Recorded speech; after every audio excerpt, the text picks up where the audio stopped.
special to me. I'm not sure if you can see this, or if you can, do you know what it is? This is something that helps me stay grounded, helps me breathe.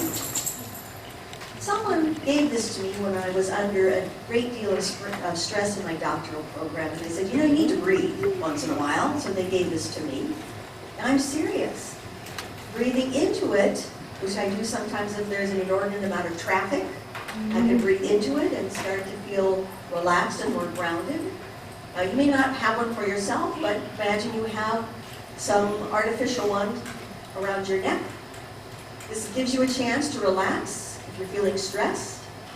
Now, again, as Layla was saying, you can pass if you need more time to process the information, so imagine this as your tool to do that. We want you all to go through the day to feel grounded, and loved, appreciated, and do what you can do as an ally. Let me give you a little background about who I am. I have a deaf sister. I have a baby sister who's hard of hearing. I'm a middle child. I have a brother who's hearing. And of course, there are my parents. We were raised in a religious situation, which is why I have many different perspectives. My mother was Catholic. My parents decided that they weren't really going to hand over Catholicism to us as their children. I decided to adopt Buddhism. There's also Muslim. My oldest sister is Christian. My baby sister is Jehovah's Witness, who then converted to Christianity. My brother is also Muslim. So when we get together, we have lots of different perspectives, and we can embrace all these different perspectives. We may not always agree with them, but it gives us a right to confront them. It also gives us an opportunity to figure out why it's unsettling to us when we are experiencing this perspective, rather than confronting us. We can ask them about it. We have these opportunities, and I want you to be able to do that today. What is the concept of cultural humility? It's really a beautiful thing. It was a part of my dissertation. My focus was on instruction of Black deaf students. And oftentimes in deaf programs, whether it be mainstream or at a school for deaf children, we don't talk about our respective cultures as who we are, for example, as Black children in our families. We don't have access to that. Many things about our own culture we don't know. And so we have to think about what they are missing. And what do we need to know about their culture? And it requires us to be humble as well. Sometimes you may learn something that doesn't fit your paradigm. You can't discard it. You have to embrace it as well. Learning is a lifelong process.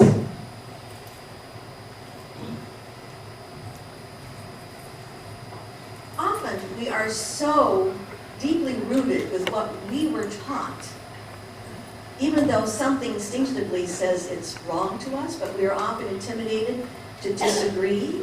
We don't confront someone and ask why they said what they did, for example, our parents. You never say those kinds of things to your parents. You don't want to disgrace them or make them feel bad about their comments. You just simply want to ask them why they hold that and not ask them to become defensive. Sometimes they're not ready to answer at the moment. Just come back again when you think the time is right and ask again. You know, sometimes people have their conventions and their convictions, and they are not going to sway from them at all. It's pretty old school way of thinking. And everyone loses when you think that way. They really do.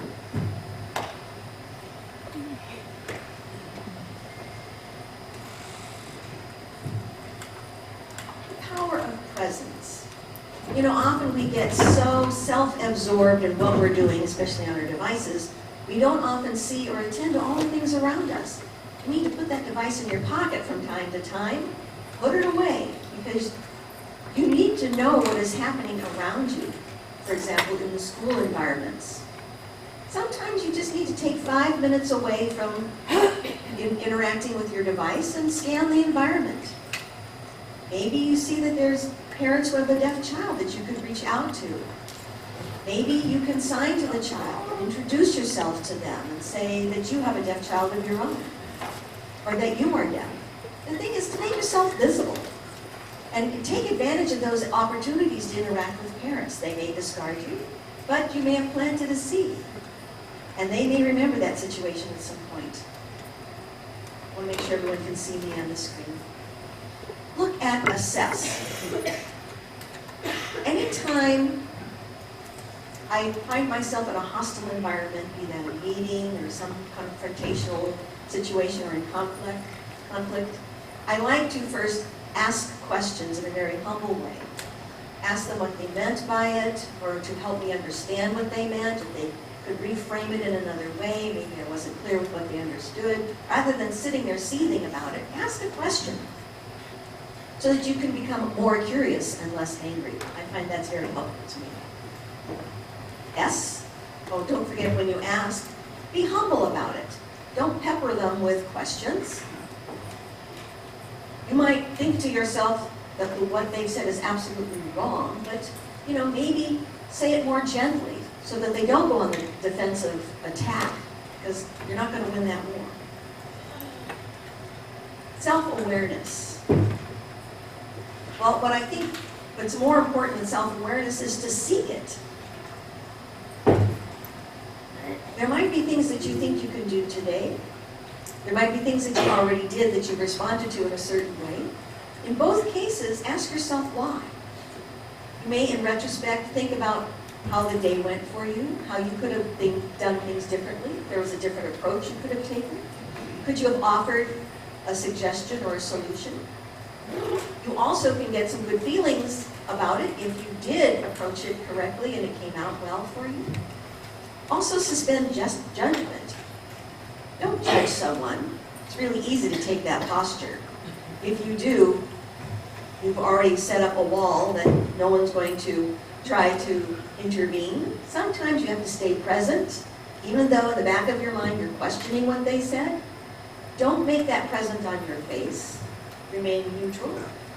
You may hear a comment that you think is very powerful in a negative way. Instead of reacting that way, putting them on the defense, ask them questions humbly about why they said that, what they meant, or what perspective they had. And then express kindness and compassion.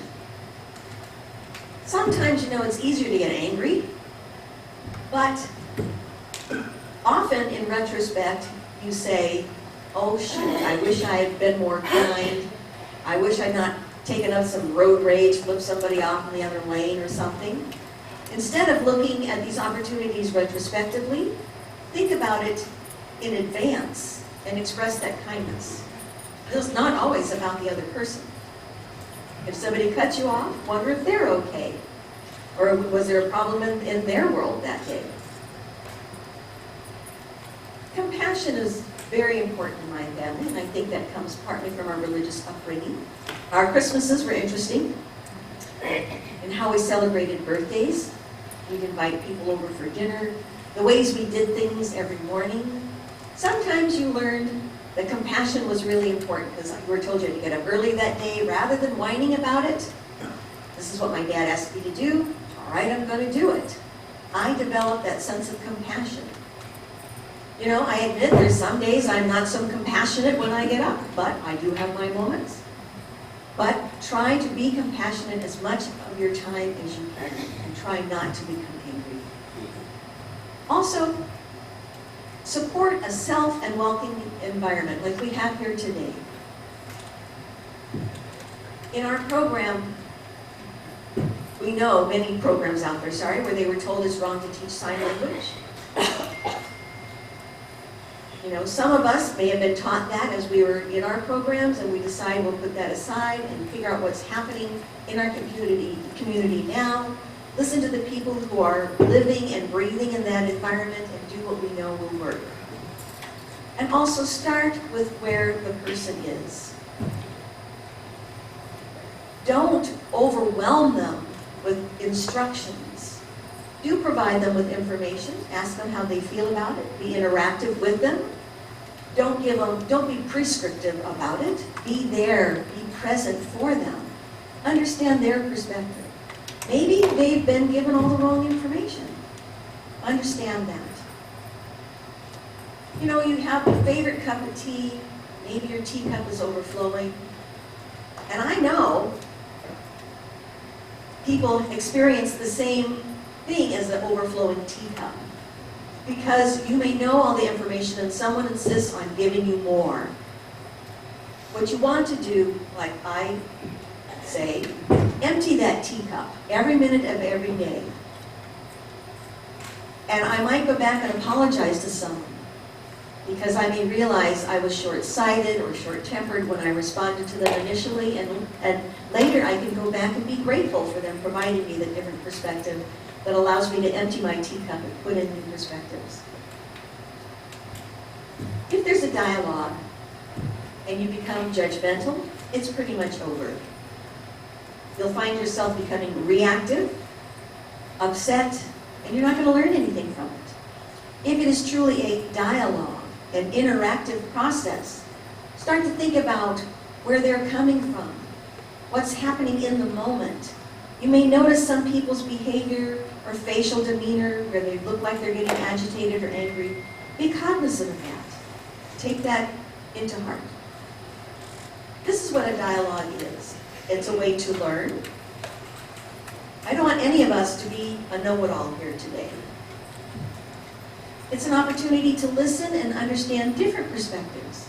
Maybe there's a term that you're not familiar with, be that in spoken or print or in sign.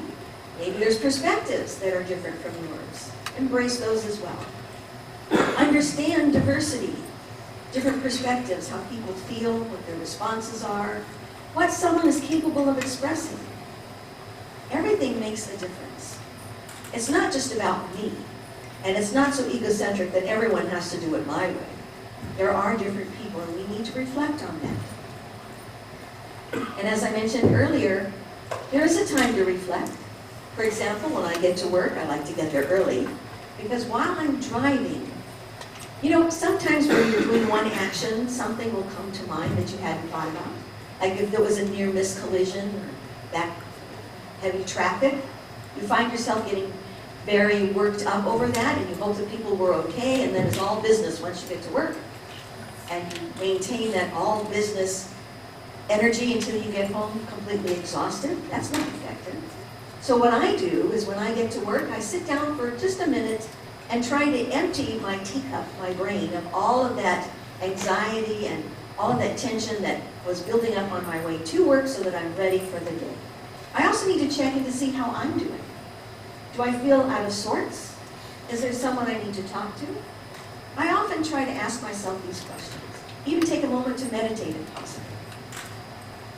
Perspective-based versus prejudice-based. You know, we all have many different perspectives, and we all have many different prejudices. Prejudice is to prejudge someone. Well, hearing people tend to do this, black people tend to do that. Well, we want to get that prejudice-based mindset out of the room. You might want to ask what it's like to walk in their moccasins and not feel threatened in doing it or being asked it. Also, I am guilty of being all-inclusive, and sometimes I forget that there are deaf-blind people on that list I should include, and I want to make sure I haven't overlooked anyone. We all learn from each other and all of our experiences. Also, to make it a non-threatening environment. Maybe if someone makes a comment, you could feel free to say, you know, I felt hurt when you said that.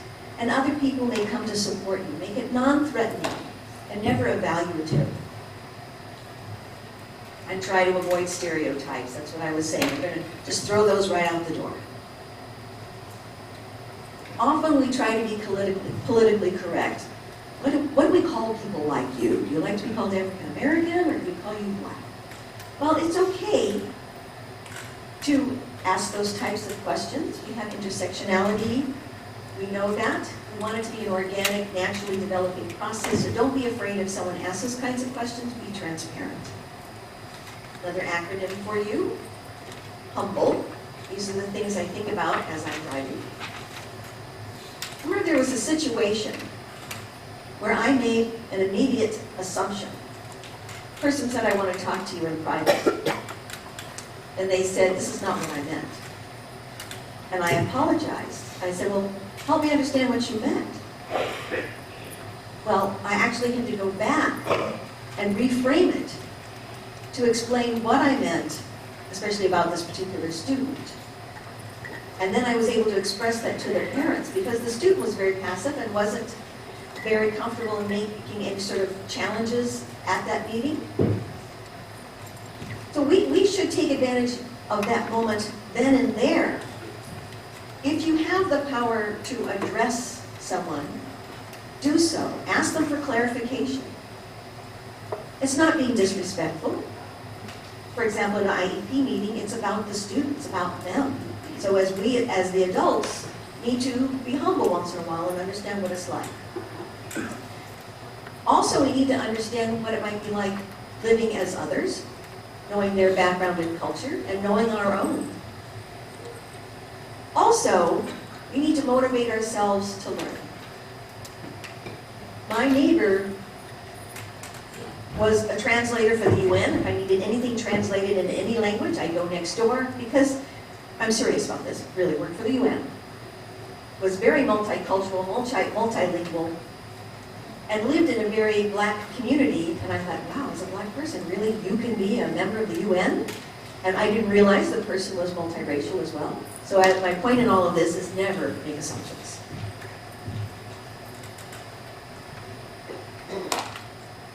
Sometimes there's old beliefs and mindsets that are all right to maintain, but don't make it impossible to adopt new information.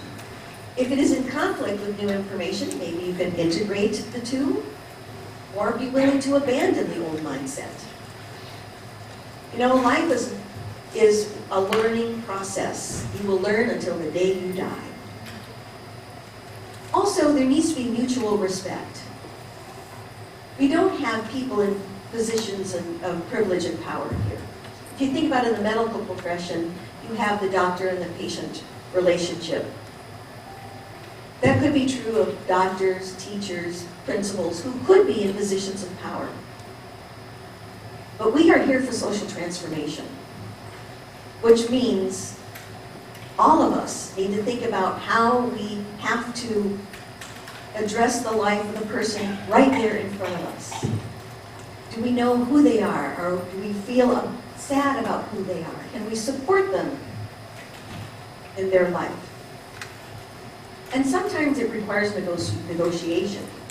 As I said, it's not being prescriptive. We have to think about the list that's been given. Is it something that will work? Is it something that can be carried out at home? Let's think of assignments, for example. I'm going to have you all run the track. Well, are you going to run in a safe neighborhood? You know, if a black person starts running down the street, the police might become suspicious. Think about, what is it that you have that they don't have? You need to ask questions to understand people in front of you more in depth, help them understand the system and what it looks like. And most importantly, you all need to become an agent of change. That means I have to continue to assess myself. 2 steps forward, 1 step back to assess, then take another 2 steps forward.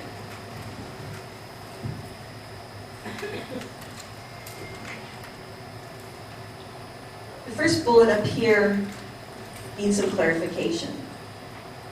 You know, some people will ask you a question if you're a member of a particular culture. For example, as a black person, you ask me a question, but I don't represent the entire black community. In a medical profession, you're asking a person, let's say your patient, about them. That doesn't mean they represent their entire culture. Bringing this back to the deaf community, they are the agents of change because they have the knowledge. We do have allies that support us, that encourage us, and you need to feel safe, and you need to approach us so that we all can become the agents of change. And looking at social transformation,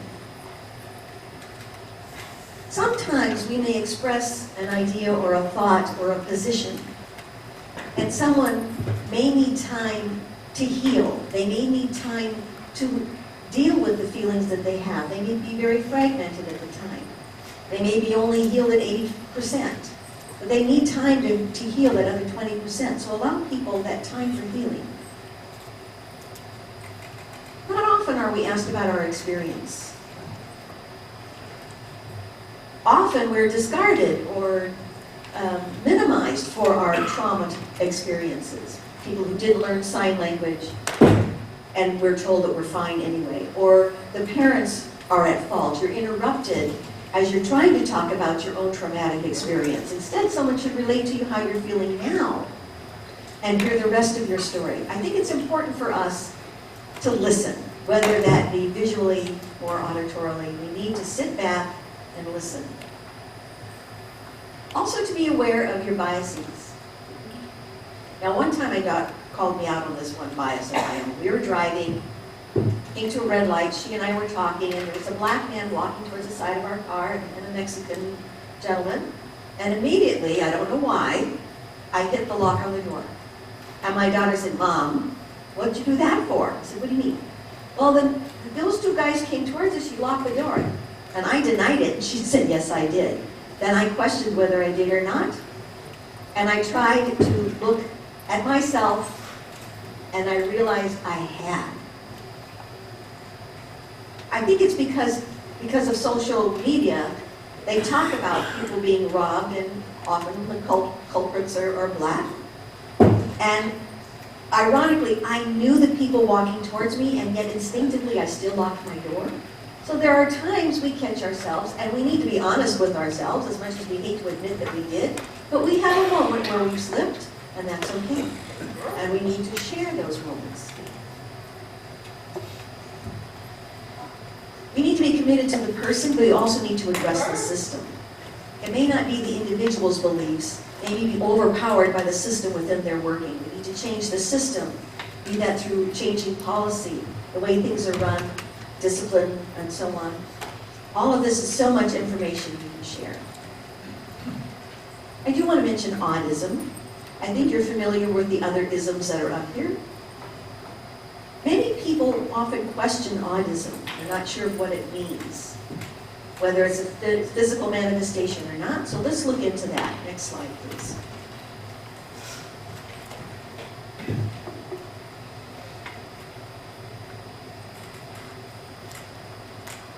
I went to visit the school where I went. It was an oral program, not much signing in that environment.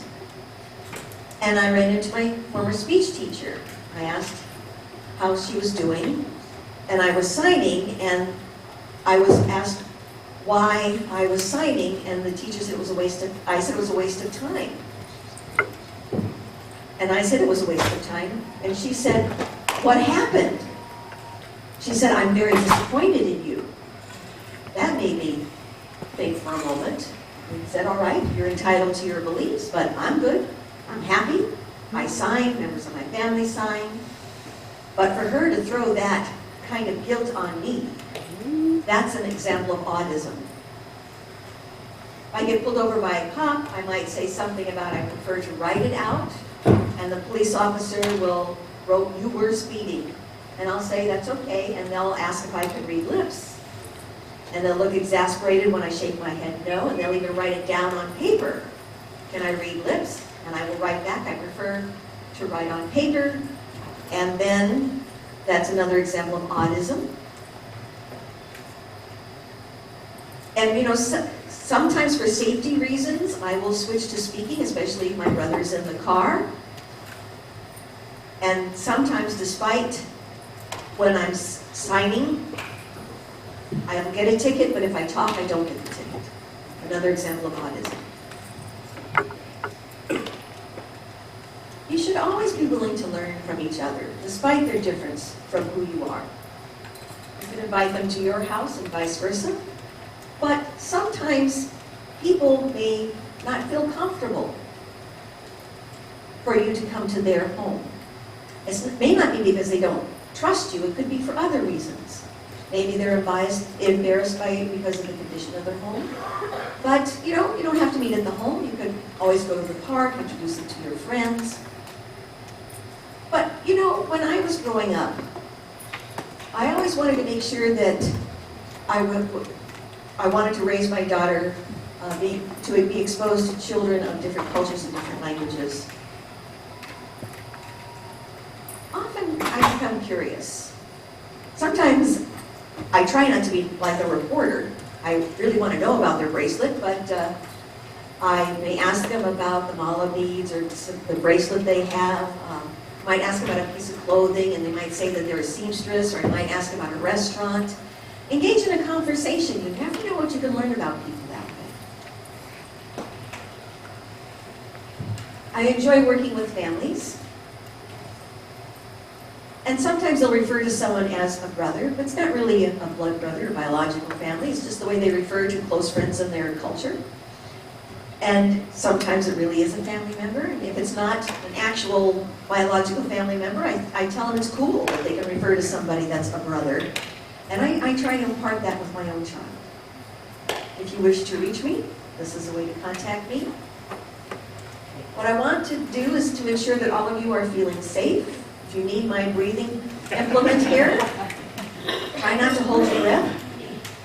Try to just disengage from what's going on for a moment if you need to. Step out in the hallway if you need to. Find a safe place or person that you want to talk to if you need to feel supported. Interact with each other. Make this a safe place, please. Questions? Oh, they'd like to see the email address projected again, please.